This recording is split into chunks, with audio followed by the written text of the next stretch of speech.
cellmate gave David Jones time to get his sketchbook out.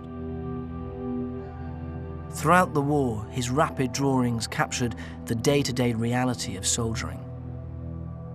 In Parenthesis, this artist's eye for detail inspires an unparalleled literary evocation of the mundane hardships of frontline life.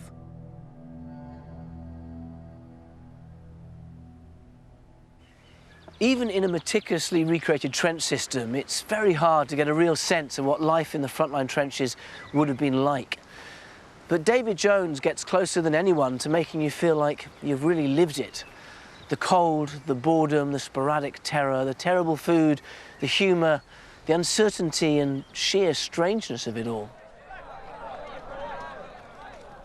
What I love most, I think, about In Parenthesis is the level of detail which you simply never see in Owen and Sassoon and Graves and those officer class poets. So, for example, there's the passage where the lance corporal turns up and dishing out the rations, and there's description of the cheese in there as being hairy, and it's the most unappetizing piece of cheese that you can ever imagine. But it just gives you that sense of what it was like to be a soldier in the First World War in terms of what they ate, what they spoke about in the trenches. That daily life in the trenches is what In Parenthesis gives you, I think, better than any other First World War text I've read.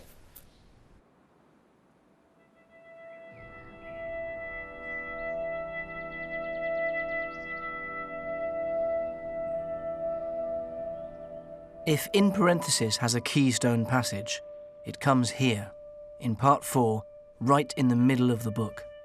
A tour de force set piece known as Die's Boast. A group of old soldiers are sitting around in the trench, bragging about the battles they've seen. Then another soldier, a Welsh private known as Die Greatcoat, speaks up.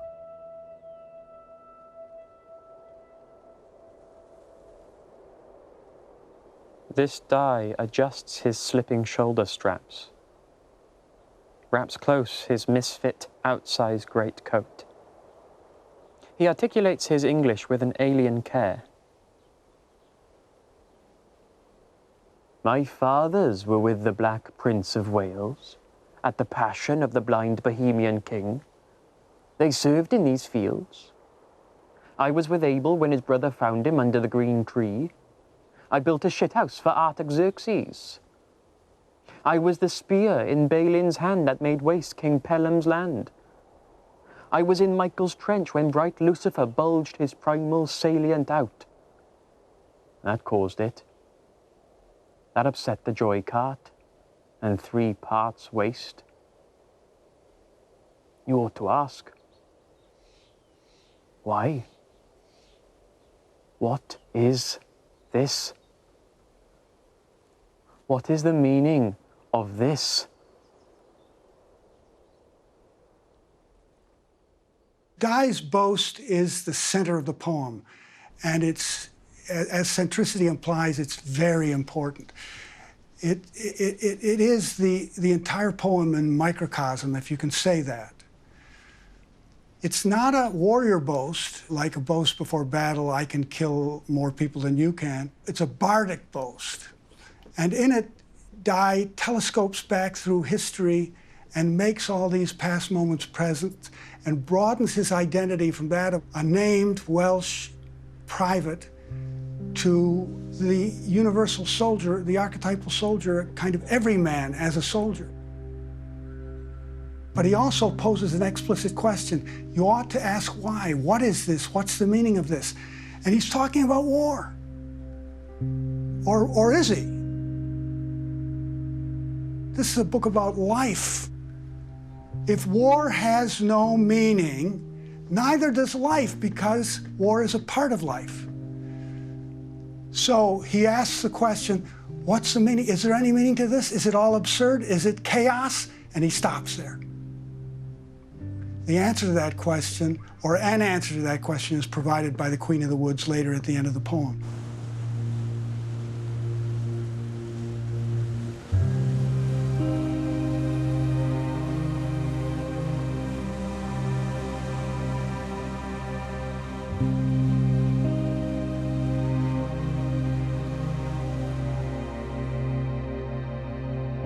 David Jones's personal quest to find meaning in war continued throughout the 1920s. Slowly, he was ordering his thoughts and shaping his ideas.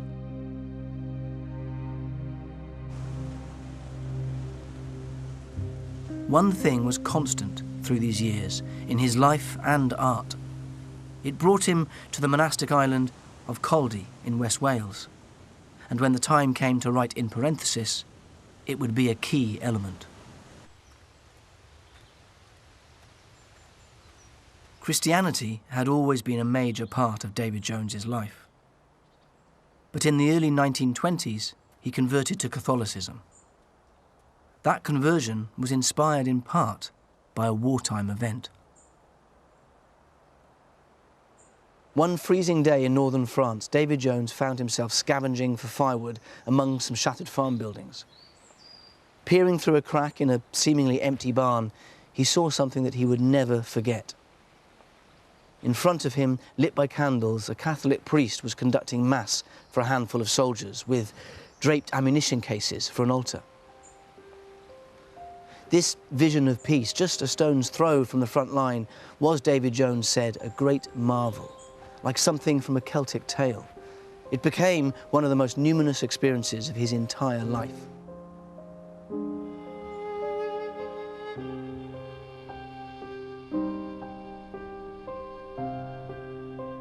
David Jones recorded the scene he saw that day in a sketch, and it went on to find a different expression in parenthesis. You have to understand that David Jones is writing as a Christian and a devout Catholic. I think he sees soldiering as a kind of mass, in a sense that the whole body of the soldiers are all together, dying together, living together, and that he sees everything in the context of the mass. I mean, this is a very dramatic poem. You can see that it's naturally dramatic in the same way that the mass is.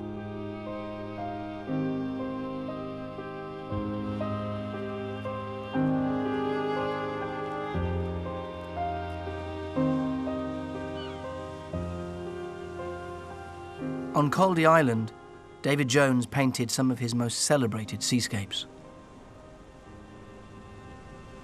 When the time came to write in parenthesis, he would return here repeatedly, finding in the peace and seclusion of the island a safe place in which to explore his unsettling memories of war.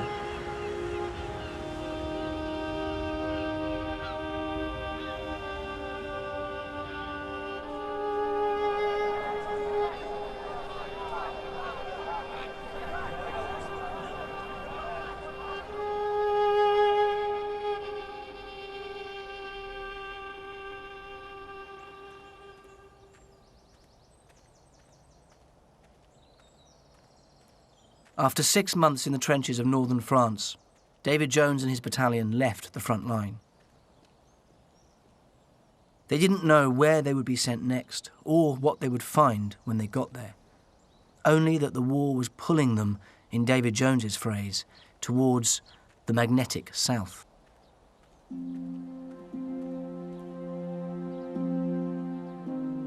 When we rejoin in parenthesis, time has passed.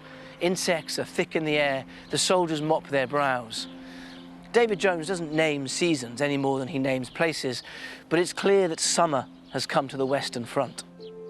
After the intensity of life in the trenches, the soldiers could relax a little during these weeks, and the style of in parenthesis is also less intense here, less fragmented, with several passages of beautiful, flowing lyricism.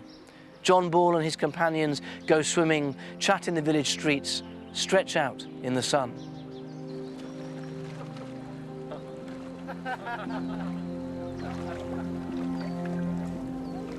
The parade was for 8 o'clock for the divisional baths. They marched lightly, in clean fatigue. And there was comfort having huckaback tucked around your neck. And everybody talking a lot. And the day was warm, like going to the sea, and away from, a little further from the line with each unputtied step. He gave them a long rest for lunch, sitting in the June sun, and a grassy bank with million daisies spangled, and buttercup sheen made warm glint on piled arms. They packed up at 4:30 to be back in time for A Company's concert outside the Dry. CSM Trotter sang Thora for his second encore. The long Wykehamist subaltern looked sad for the score they put before him, but their applause filled up the night and the orchard where the piano was set up.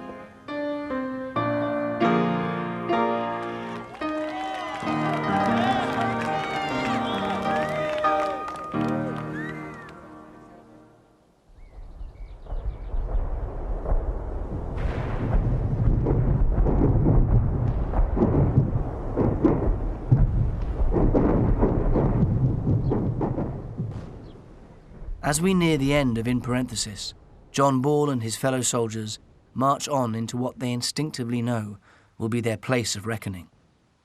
Death's sure meeting place, David Jones calls it, quoting the Gododin.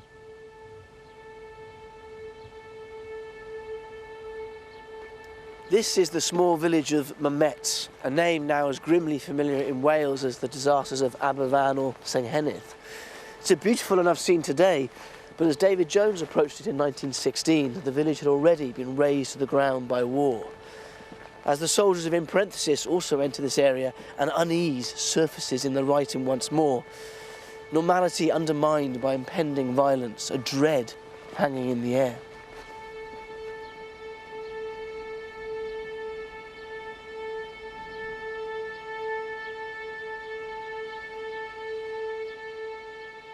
On the eve of battle, David Jones and his battalion bivouacked just over the hill from Mamet's Wood, in a place they nicknamed Happy Valley.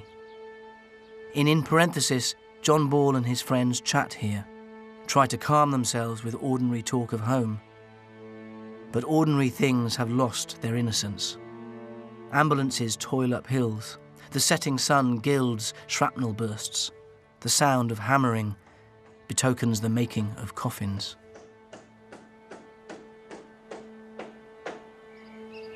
And the noise of carpenters, as though they builded some scaffold for a hanging, hammered hollowly. John Ball heard the noise where he squatted to clean his rifle, which hammering brought him disquiet, more than the foreboding gunfire which gathered intensity with each half hour. He wished they'd stop that hollow tapping.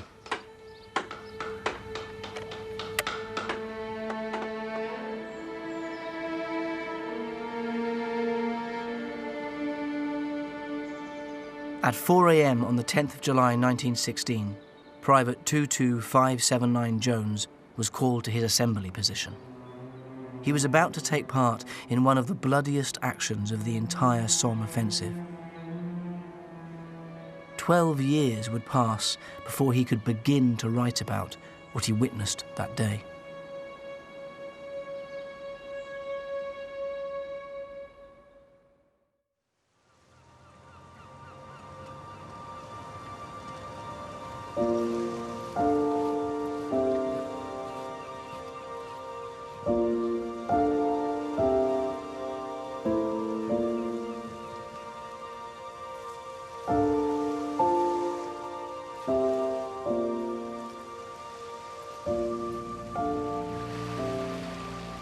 Many poets of the First World War wrote on the front line or shortly after. But it wasn't until he was 32 years old that David Jones was ready to begin writing In Parenthesis.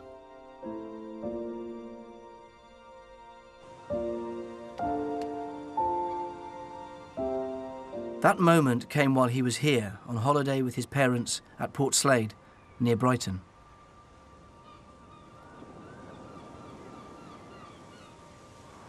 David Jones had been painting seascapes, and one in particular seemed to be a declaration. Manawathan's glass door sees Jones looking across the English Channel towards France and the past.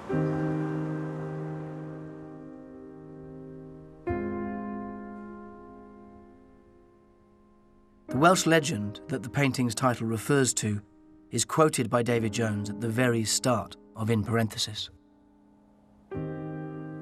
Evil betide me, if I do not open the door to know if that is true which is said concerning it. So he opened the door. The opening epigraph of In Parenthesis is from the medieval Welsh legend cycle, the Mabinogion. The context for the quote is that the Welsh have come from Ireland where they've been defeated, and they're on the island of Grasholm in Pembrokeshire. And they're there for 80 years feasting. They were warned not to open a certain door that's on the island, but one of the company does.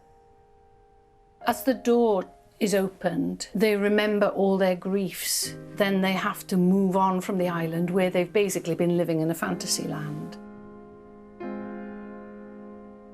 So it's the setting in of historical memory after this kind of parallel world of fantasy and of not knowing or not trying not to remember that they have been totally defeated.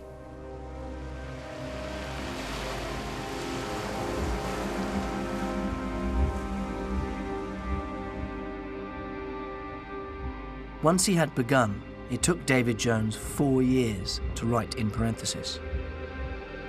After finishing it and reliving his wartime experiences, he suffered a mental breakdown.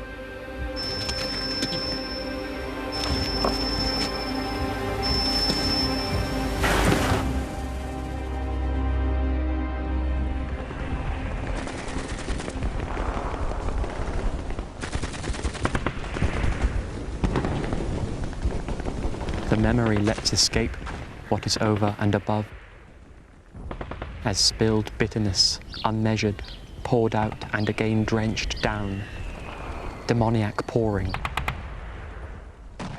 Souls pass through torrent, and the whole situation is intolerable.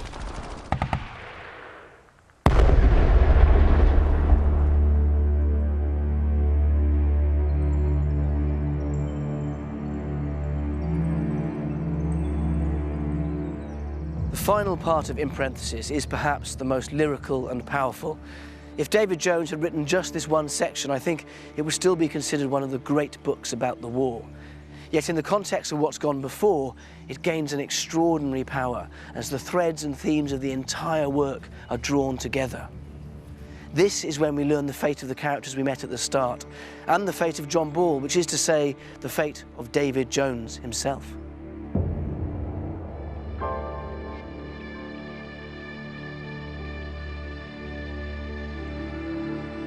The bloody climax of In Parenthesis takes place in Mamet's Wood.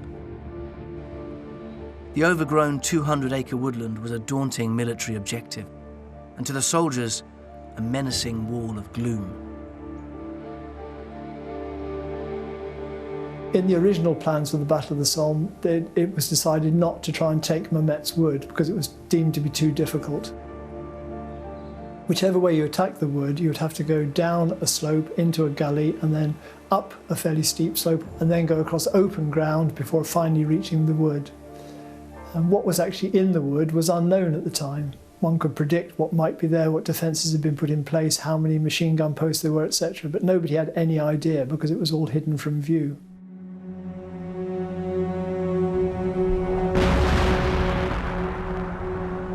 As Part 7 opens, we find John Ball and his comrades huddled in a ditch, agonisingly awaiting the signal to go over the top. Shells from the screaming German barrage burst among them, bringing carnage. Machine gun fire from the wood pits the very lip of their shelter.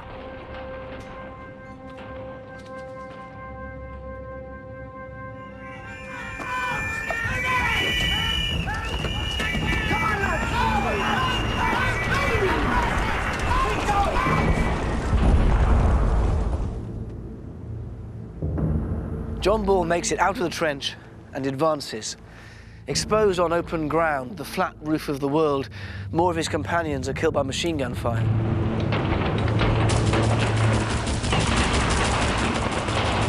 Mr. Jenkins sinks to his knees, his upper body swaying before falling into the ground.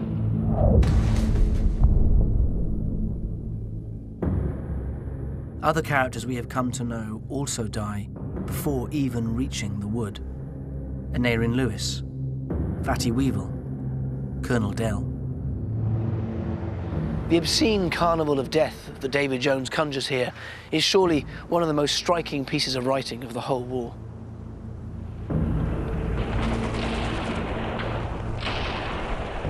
But sweet sister Death has gone debauched today, and stalks on this high ground with strumpet confidence.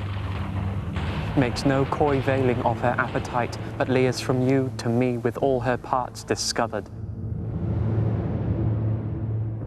By one and one the line gaps where her fancy will. However they may howl for their virginity, she holds them. But sweet sister Death has gone debauched today and stalks on this high ground with strumpet confidence. It's incredibly unsettling. Suddenly, the matriarch becomes the Grim Reaper. She's gone crazy. She's pulling them out of the line to kill them. Something's gone very, very wrong at this moment, biblically wrong. It's apocalyptic.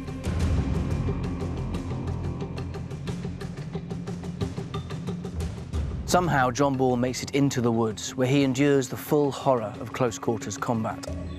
Soldiers caught on barbed wire are slaughtered by machine guns. The wounded are blown up on their stretchers. The severed head of 72 Morgan grins like the Cheshire Cat. The fractured language here strains to capture the fear and confusion of the raw British recruits. John Ball and his comrades advance, fall back, lose all sense of direction.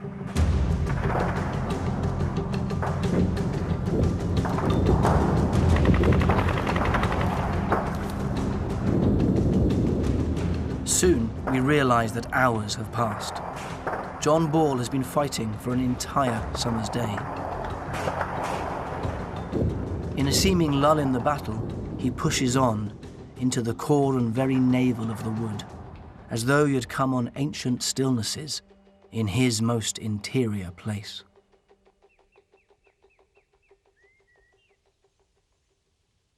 But then, out of the silence, a gun erupts, and violence is visited upon Private Ball himself.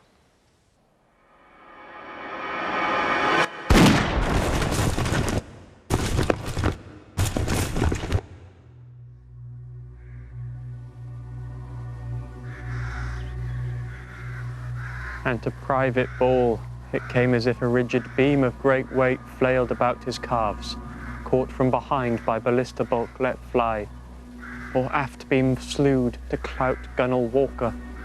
Below, below, below. He thought it disproportionate in its violence, considering the fragility of us. Warm fluid percolates between his toes, and his left boot fills, as when you tread in a puddle. He crawled away in the opposite direction.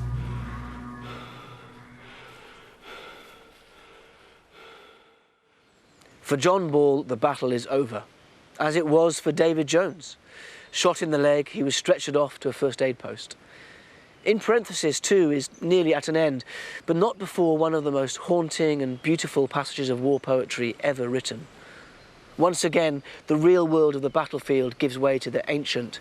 As a mythic figure, the Queen of the Woods appears. She has come to honour the fallen men, not with medals or titles, but with garlands of flowers.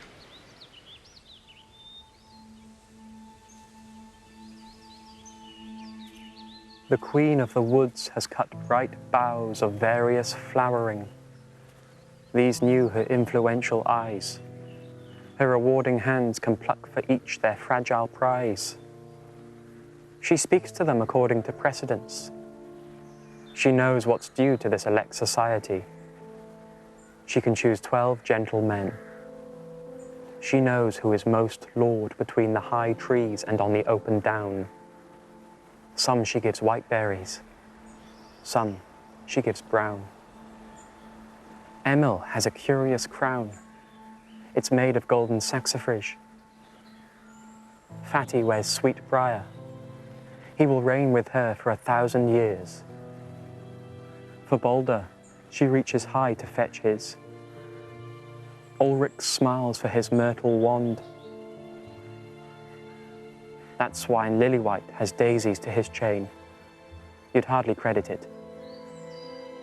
She plats talks of equal splendour for Mr. Jenkins and Billy Crower. Hansel and Gronwy share dog violets for a palm, where they lie in serious embrace beneath the twisted tripod. Sean gets St. John's wort. That's fair enough. Dye greatcoat. She can't find him anywhere. She calls both high and low. She had a very special one for him. She carries to a Nairin in the Nulla a rowan sprig for the glory of Gwernadotta. You didn't hear what she had to say to him, because she was careful for the disciplines of the wars.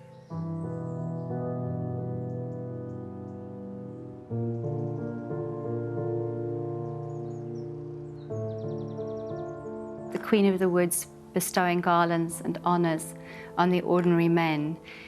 For me, that reflects straight back to his dedication when he writes, "This writing is for my friends, in mind of all common and hidden men, and of the secret princes."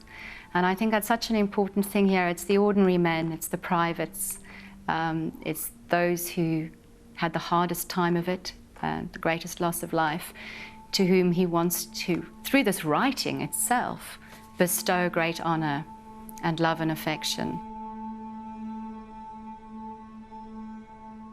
She delivers judgments on the goodness of infantrymen through the language of flowers. And this includes Germans.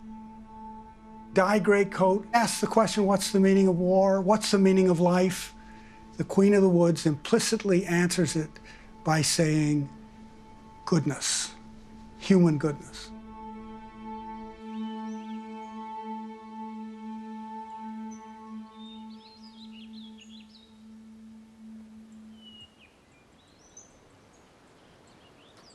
And so, with the wounded Private Ball crawling towards stretcher-bearers and the Queen of the Woods bestowing her garlands, one of the truly great books about the First World War, or any war, comes to an end. But what happened next for its author?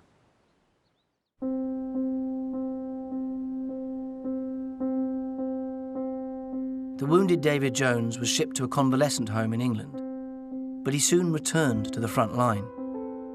In the end, it was trench fever that ended his war, but not before he had served for longer than any other British writer.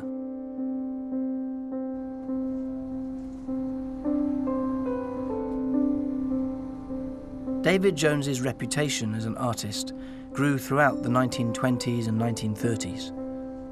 He could be reluctant to sell his work, though, and almost always he was poor. In Parenthesis was published in 1937 and won the major literary award of its day. But shortly after the Second World War, David Jones suffered a further mental breakdown.